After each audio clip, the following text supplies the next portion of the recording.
While holy men have communicated with the dead since antiquity, spiritualism is a religious movement and belief system that began in the mid-1800s.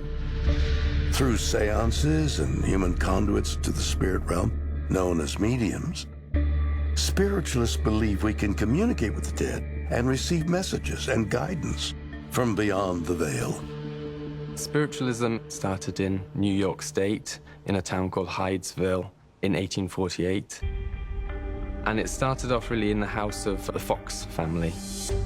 There were 3 sisters in the house, Kate, Margaret, and Leah.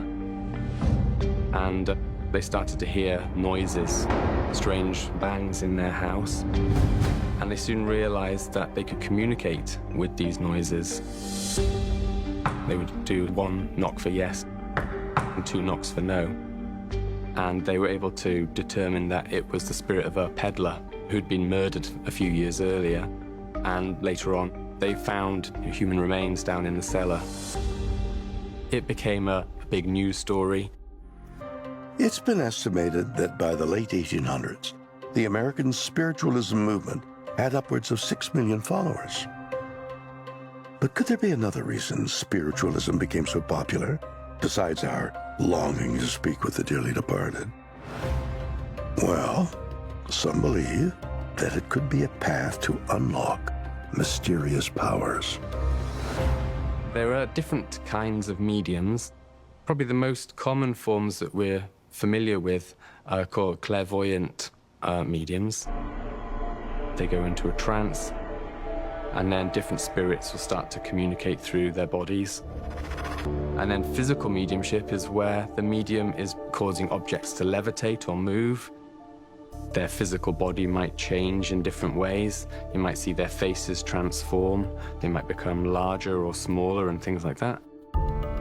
Can some mediums really gain otherworldly physical powers from the spirit world? Perhaps the answer lies with one legendary seance from the 1800s. Ashley House, London, England, December 1868.